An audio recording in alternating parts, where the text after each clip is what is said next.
Oh, hey guys, it's actually my second broadcast of the day. Just getting into the swing of this Periscope thing, kind of liking it so far. Not 100% familiar with how it works, so bear with me, but I wanted to talk a little bit about an article I wrote called The Inbound Marketing Sham, or the Case Against Inbound Marketing. Inbound marketing is obviously a term that's extremely popular in the internet marketing community. Almost every single business, almost every single agency, almost every single blog or industry thought leader has adopted this term of inbound marketing.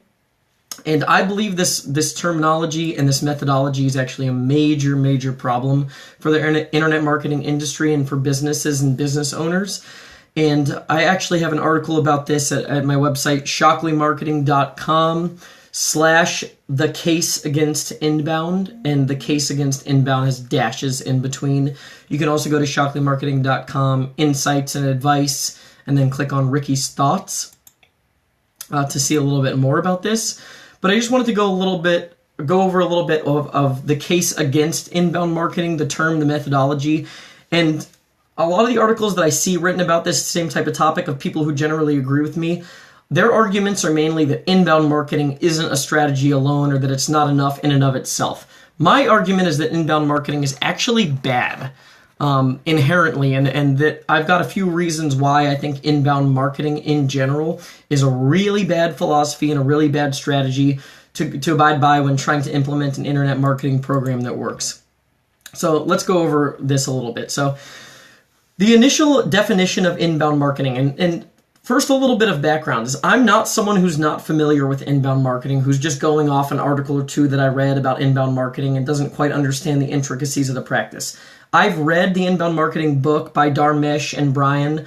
I've been to the inbound marketing conference. I'm actually inbound marketing certified from HubSpot, so I do understand inbound marketing. I understand its origins. I understand how it works. And I think that really helps me craft this opinion of why inbound marketing is a sham, and I think it's one of the most detrimental things to ever happen to the internet marketing industry, and especially to internet marketing agencies. So I'm just going to go over why here. And I see that I have one person here, so if you have any questions while I'm doing this live here, feel free to pop those up as a comment. I'd be happy to address any questions or any thoughts that you have on this. I'm always open to hearing other opinions also. So the definition of inbound marketing. So we're going to go over the many definitions. And my problem with inbound marketing is, first of all, that it is very general, very vague, and it's always kind of evolving as needed to kind of accommodate new strategies that are incorporated into what's considered inbound marketing. So the first definition here that I have, and this is from HubSpot.com, is inbound marketing is about pulling people in by sharing relevant information, creating useful content, and generally being helpful.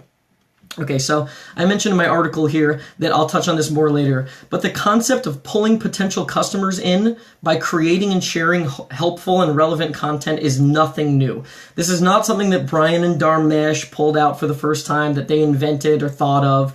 In fact, this is something that companies have been doing for over 100 years. I'm a really big fan of Joe Pulizzi at Content Marketing Institute. He covers this quite a bit.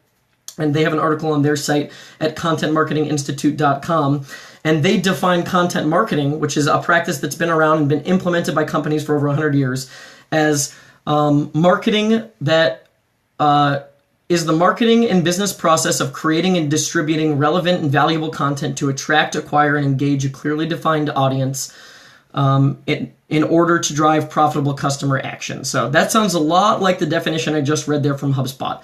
So if HubSpot's definition of inbound marketing is sharing relevant, useful information and generally being helpful, my contention would be that content marketing is just that, and it's been around for 100 years. Nothing new was created here. There's no new concept, and it really is not adding anything to the conversation by describing this practice as inbound marketing, going by that definition.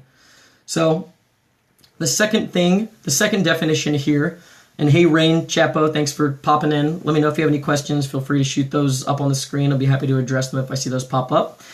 But the second definition of inbound marketing that I have here, and this is another one from HubSpot.com, so you can already see the trend here, multiple definitions from the same website about the same practice. So this other definition of inbound marketing from HubSpot, and this is HubSpot.com/inbound-marketing, is a process of attracting potential customers with content, SEO, and social media, and then moving them through a funnel to convert leads, close, and delight.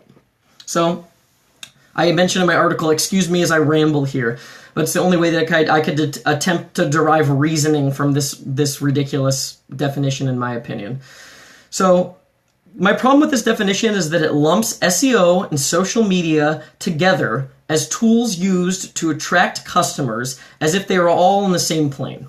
So in reality, content is the backbone of this definition, and from HubSpot's definition, they're using SEO and social media as channels to produce the content that you're providing. So the valuable content, the helpful content that you're providing is promoted through SEO and social media. So again, this feels to me like a customer acquisition-based content marketing strategy using only SEO and social media as promotional channels. So if you throw a paid Facebook ad campaign in there, all of a sudden you aren't doing inbound marketing according to this definition. So anytime you're interrupting someone and someone hasn't actively been searching for the information that you're providing, you're violating the rule of inbound marketing. So even if you're providing something extremely helpful and valuable, but you're interrupting someone to tell them about the valuable information that you're providing through an advertisement, a Facebook advertisement in stream, for example, then you're not doing inbound marketing. So that definition of inbound marketing is obviously exclusionary, and it paints viable options such as Facebook ads, online advertising, and other forms of quote-unquote disruptive advertising as ineffective. So I even cite a chart here from Marketing Land. I believe this chart was originally from Moz. Yeah, from Moz, I believe. And they outline inbound marketing and interruption marketing as two different things. So you can go through that chart there, and that's again on the website, shockleymarketing.com/the-case-against-inbound with dashes in between the case against inbound.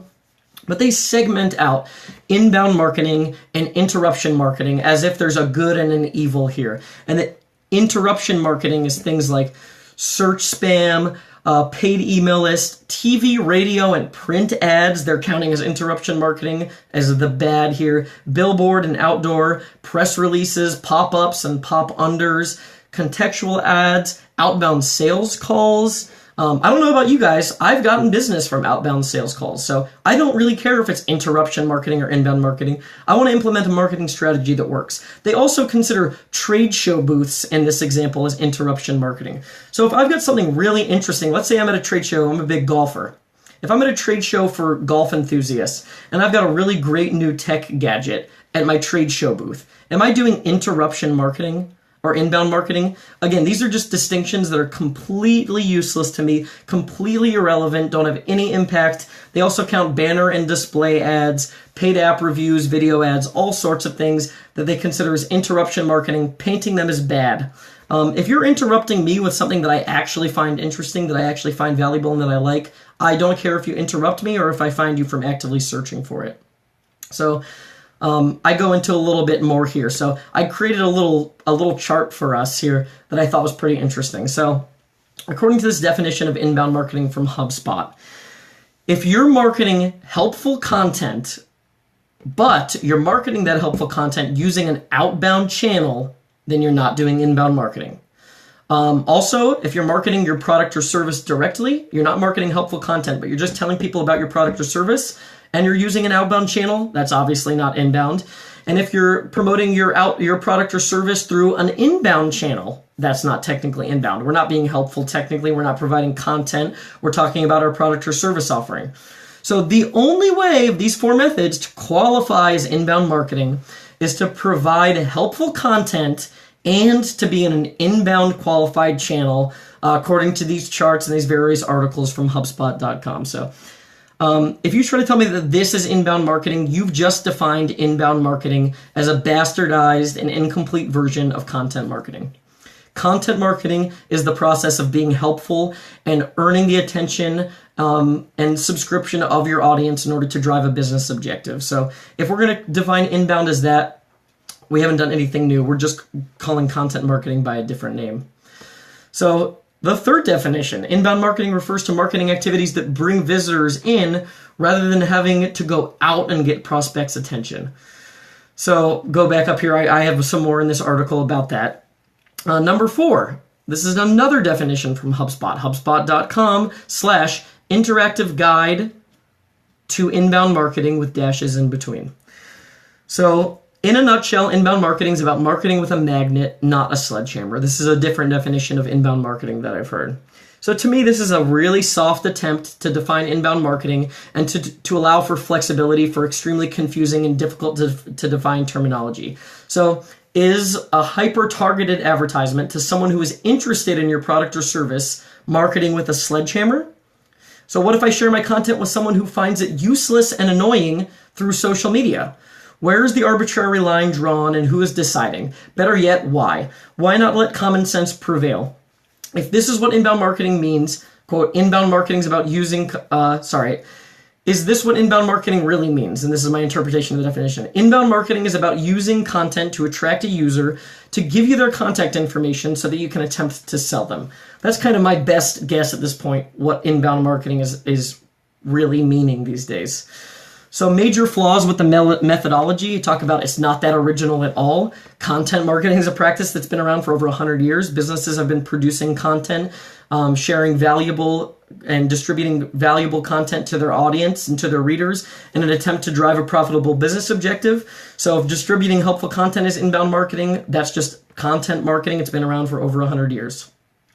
My other huge problem with inbound marketing is it's often defined by creating a blog and basing your blog posts on long tail search. So that means using keywords that you find that people are searching for and creating content around those keywords. That practice is completely out of date and it's the foundation of inbound marketing.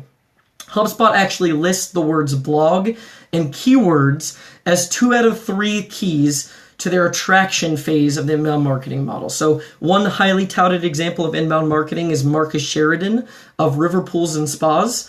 So the example of River Pools and Spas, Marcus Sheridan, is he began answering questions potential customers may have about his product offering, which in this case was fiberglass pools, on a series of blog posts.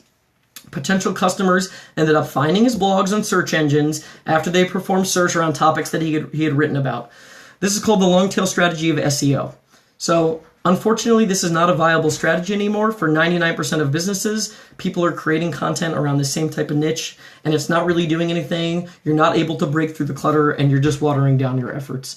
So to go into this a little bit more, you can go to our website, shockleymarketing.com/the case against inbound, and look forward to series 2. Thank you.